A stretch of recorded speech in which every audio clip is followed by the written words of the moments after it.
Chapter 312, Seagod and Asura God. TL by Bagelson, Tang San passed through the pure golden flame gate Forsake opened for him, arriving outside the true Seagod temple, but was blocked by the golden barrier of light protecting it. He immediately thought of the most direct method, to force his way inside. Without the Seagod's heart, this was the most direct method he could think of. Just as Tang San focused the energy, ready to start, the ice-cold voice from before echoed once again. Breaking the Seagod temple barrier will lead to the temple being crushed by the water pressure. Having no choice but to disperse the just focused energy because of these words, Tang San couldn't help frowning. How come? If he couldn't break the barrier, and without the Seagod's heart, how could he enter the Seagod temple? If it was someone else, their first action might be to turn around and look in the direction they came for, to see if that pure golden flame gate was still there. If it was, at least they had a way back. But Tang San didn't. In his heart, there was no longer any way back. As the Seagod's successor, Seagod Douluo Dalu had given her life for him. It was impossible to retreat. Looking at the barrier in front of him, Tang San calmed down as far as possible. Even though he was inwardly anxious, at this moment anxiety was useless. The Seagod's heart was the key to passing through this barrier. This was undoubtedly because the Seagod's heart was the Seagod's token. He had already passed 8 Seagod trials to come here. There was no chance he was stopping here. Since that was the case, the problem was very clear. The best way to deal with this issue was to prove he was the Seagod candidate to this barrier, that he was the Seagod's chosen. If he proved this, wasn't that the same as having the Seagod's heart? Thinking so, Tang San focused his attention, condensing all his mental strength, and then slowly infusing it into the Seagod trident brand on his forehead. Rich golden light shone from the Seagod trident brand, illuminating the barrier in front of him. Just as Tang San expected, it trembled slightly under the Seagod's light, and the ice-cold warning from before didn't reappear. This barrier was extremely solid before, but Tang San discovered that when illuminated by his Seagod's light, the barrier began to slowly soften. Its ability to stop the seawater wasn't influenced, but the barrier softening undoubtedly ignited hope in Tang San's heart. At the same time as he constantly radiated Seagod's light, Tang San began to control the Seagod's light to envelop his body. Then he slowly leaned into the place softened by the Seagod's light. At the very start it was extremely difficult, but influenced by the Seagod's light, Tang San began to gradually enter that light barrier. He wasn't breathing in the seawater to begin with, so not breathing in this barrier didn't matter. Of course, Tang San didn't plan to force his way through. He still clearly remembered the ice-cold voice's warning. After his whole body was inside the barrier, passing through the area softened by the Seagod's light, Tang San stuck both hands into either side of the barrier, and slowly pulled it together behind him, closing it, and then intensifying the Seagod's light to use as something like glue. Welding together the gap opened where he passed through it. Like this, when the inside broke through, the outer barrier would still be closed and block the seawater from breaking through. After checking repeatedly, the barrier was already flawless, without any cracks. Tang San then poured even more Seagod's light below him, causing the barrier to soften even more. At the same time, the Seagod trident's main blade began to cut into the barrier while infused with his spirit power. It had to be said that this barrier was extremely tough. If not for the Seagod's light, it would have been impossible for Tang San to cut through it without at least increasing his strength above his level with ring detonation.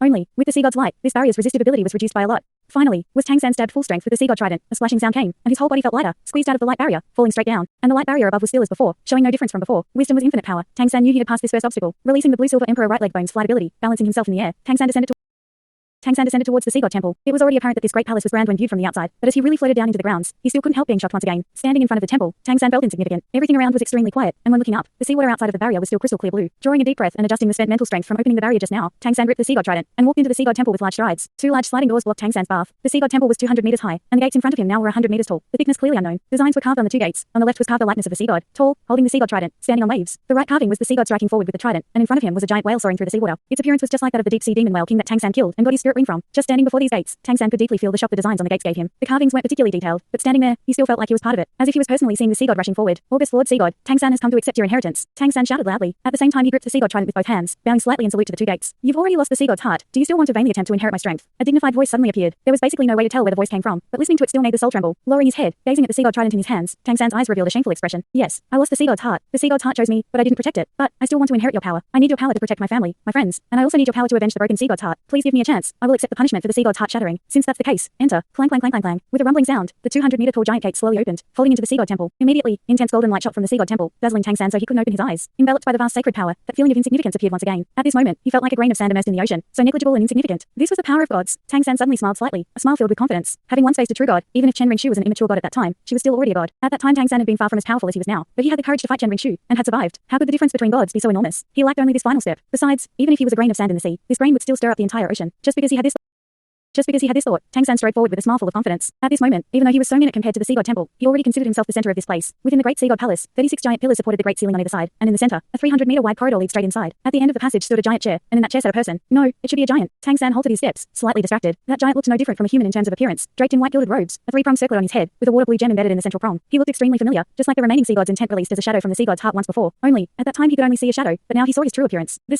The Seagod's appearance was simple, not exactly handsome, but still extremely dignified. A pair of gentle but still somewhat strict eyes watched Tang San as he walked down the passage, faint light flickering in his eyes. The enormous pressure felt outside before became even more oppressive here. Tang San got a feeling like when he experienced the first Seagod trial, enter the Seagod's light. Only that time he endured the pressure with his body, and this time it was pressure on the depths of his soul. Hello, revered Lord Seagod. I really didn't expect you to personally conduct this inheritance ceremony. Tang San calmed down after being briefly stunned. He maintained a rational attitude, calmly watching the Seagod at the end of the passage, speaking neither servile nor overbearing. You see me, but don't bow. The Seagod spoke up, his dignified voice filled with pressure. Tang San calmly said, I'm only your successor, I'm not your servant, so why bow? The Seagod smiled, slowly rising from the chair. Him standing immediately gave a feeling like a towering mountain. In fact, this Lord Seagod was fully 100 meters tall. Are you resentful because of Forsake's sacrifice? The Seagod smiled at Tang San. Tang San said, leaving aside senior Forsake helping me, spending a life to protect your shrine, to protect the Seagod island, and finally even ending her life as a sacrifice. How do you think I should feel like? Tang San also knew that contradicting a god wasn't wise. Only, thinking of Forsake's death, he was filled with indignation. The Seagod said indifferently, she only returned to my embrace. What about life? What about death? Sometimes, a human life is even more painful than death. Even gods are no exceptions. Tang San gave a cold laugh. And that's why he decided her fate. Yes? The Seagod shook his head. No, you're mistaken. She chose her fate herself. Even gods cannot decide someone's fate. That was her choice. Everyone will make their own choices, including you. Coming here is your choice.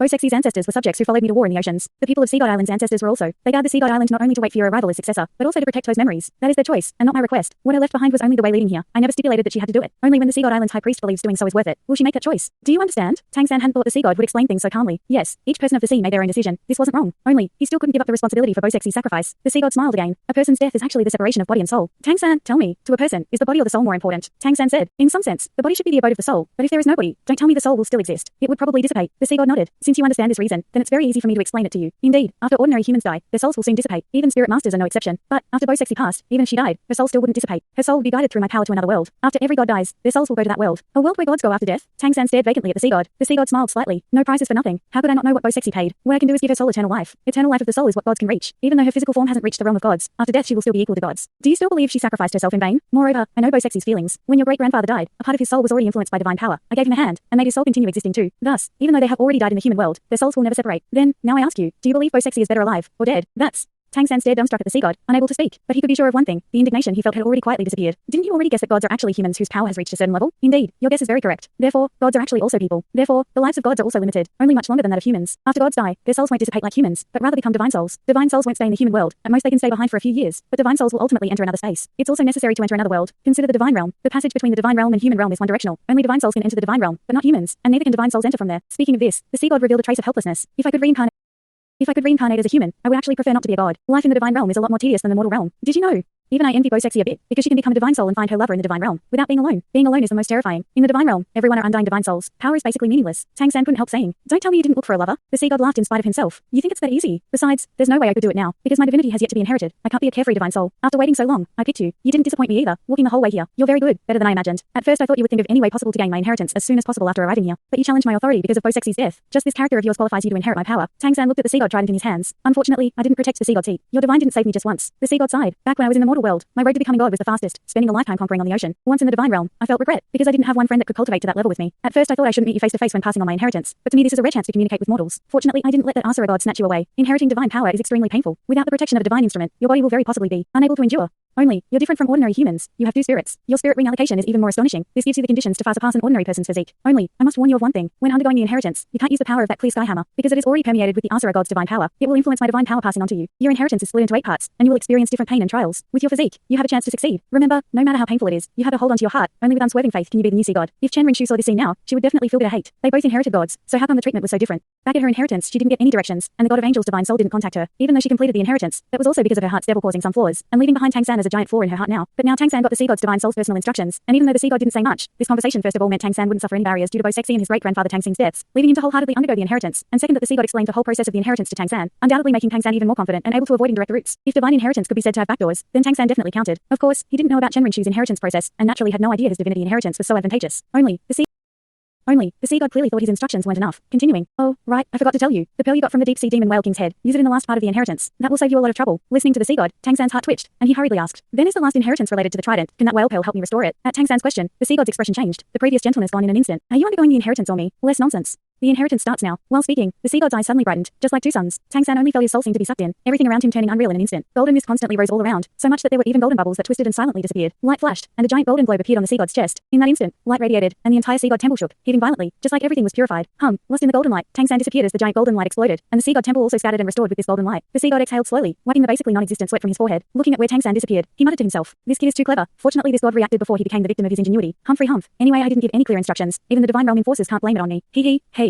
If Tang San saw the Seagod's current expression, he might dumbstruck remember a comrade. The Seagod's smile was precisely identical to Big Sausage Uncle Oscar's most rotten smile. With a bit of dignity, harumph. Suddenly, an ice-cold voice echoed. The entire Seagod temple shuddered, and the wretched smile just on the Seagod's face instantly turned vigilant, the smile frozen, his divine dignity reappearing. Turning, he looked toward the entrance. A figure equally as enormous, but completely wrapped up in dark red magic patterns stepped in. With each step, the incomparably immense Seagod temple trembled. Dark red light revolved around him, making people unable to see his appearance. All that could be seen was the armor covered with dark red magic patterns. The atmosphere in the entire Seagod temple seemed to freeze, and the Seagod's expression also became a bit unsightly. Asura, what did you come running over here for? The man addressed as Asura by the Seagod said coldly. Oh Sedong, what are you doing yourself? Don't you understand? The man dressed completely in dark red magic patterned armor had a voice as sonorous as iron striking gold, and with each word, the air seemed a bit more frozen. The Seagod's lip curled disdainfully. I have no idea what you're talking about. Just act stupid. Asura said coldly. You not only personally descended to the inheritance ground, you even gave the successor directions, and even tried to lower the difficulty of his inheritance. You've already broken the rules of the divine realm. You should know what the repercussions are. Those who oppose the rules of the divine realm of the divine realm are erased. The sea god's expression changed, his voice turning equally ice cold. Asura, enough slander. Don't think you can frame gods just because you're a divine realm enforcer. With what ear did you hear me giving the successor instructions that lower the difficulty? Asura now stood only 5 steps from the sea god, and the 2 equally tall god level powers looked face to face. Don't tell me you forgot what that human called Tang San just said. The sea god suddenly smiled, and his smile was even more vulgar than before. Ha ha, ha ha ha. Asura's blood-red eyes instantly turned even colder. What are you laughing at? Don't tell me you believe you can still escape the rules of the divine realm. The sea god looked somewhat lightly at the Asura god, who says what I said would be punished. Asura, everything Big Brother does is within the rules of the divine realm. Don't tell me you don't know the theory of the successor having affinity beyond the limit. Affinity beyond the limit. You're saying that Tang San, before Asura could finish, the sea god already interjected. That's right. In the process of the first 8 of my 9 sea god trials, Tang San earned 115 points of affinity, even though only sensed 99 points of affinity towards me due to the sea god's heart he had breaking. But the sea god's heart breaking was due to interference from the god of angels successor. A god level power causing his affinity to be unable to be calculated normally doesn't affect the affinity itself. Past 100% is still calculated according to normal affinity. Don't tell me you don't know. My lord enforcer. Asura was silent. Clearly he was unable to refute the sea god's words. The sea god continued. Before the successor undergoes the divinity inheritance, if the succeeded god's affinity reaches 100%,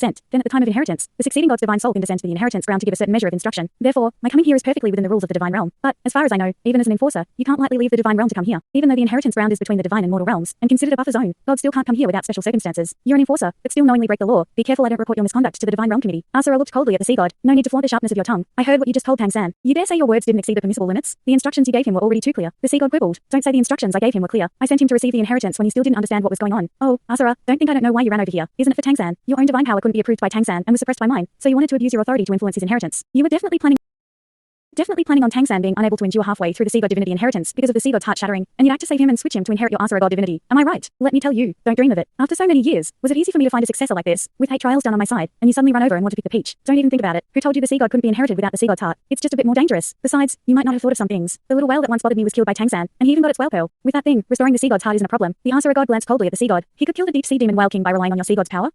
The sea god suddenly remembered that a very large reason Tang San killed the deep sea demon whale king was because of the death god domain mutating, drawing out the Asura god's power, using the Asura god's powerful slaughter aura to dominate the deep sea demon whale king, thereby gaining victory. And in fact, even if Tang San's sea god affinity passed 100%, the sea god still couldn't necessarily come here. But he knew the Asura god thought of stealing Tang San, and so he scuttled over here as fast as he could, hoping there would be no problems with Tang San's inheritance that would give the Asura god a chance to snatch him. Divine power was eternally unable to act in the mortal realm. Only the trace of divine intent left behind when becoming God and leaving the mortal realm could help the chosen pass the tests, and absolutely not act selfishly. Otherwise, the sea god would already have used his power to deal with Chen Rinchu when Tang San was in danger. The sea god's way of thinking was to first use the fastest speed to help Tang San complete the inheritance, and once objections were raised, the rice would already be cooked. And even with the Asura god's sublime position in the divine realm, he couldn't forcefully steal Tang San. So what if your power was used then? You clearly knew he was my successor, but still stuck a pole in. Asura god. We're all main gods here. I wouldn't fear you even if the divine realm committee denounced me. What are you looking at? Don't accept it. Don't use those dead fish eyes to look at me. This is my sea god temple. Even if we fight, you might not be able to take me. The Asura god didn't erupt. His voice was still so ice cold and sonorous. You're bringing up first come first served with me. The sea god puffed out his chest. That's right. There will always be an order of arrival. You waited until Tang San had completed my 8 sea god trials before showing up like a robber. As an enforcer, aren't you knowingly breaking the law? The Asura god nodded slowly. Fine, then I'll argue the order of arrival with you at the divine realm committee. Let me just ask you one thing. How was Tang San able to use my power when hunting the deep sea demon whale king? Power cannot reach the mortal realm from the divine realm. So what did I give him? Bo Sedong, we'll meet at the divine realm committee. Finished speaking, the Asura god ruthlessly turned around and directly walked out of the sea god temple. At his words, the sea god first stared blankly a moment, but very quickly reacted, and unable to help cursing. Fuck me. His expression also instantly turned awkward. He'd always thought the Asura god had suddenly run over to pick the peach just when Tang San was about to complete the sea god trials and inherit his divinity. But the Asura god suddenly reminded him that Tang San's death god domain seemed to have been there before his sea god's heart met him. That thing apparently carried the Asura god's presence on its own, and was also a mark of the Asura god's chosen. 1. Bo Sedong. Surname and first half of the given name are the same as for Bo Sexy. Only the last character is changed from west to east. Thanks so much for watching this video. Don't forget to hit the like button and subscribe. Also leave a comment down below with suggestions on what novels to read.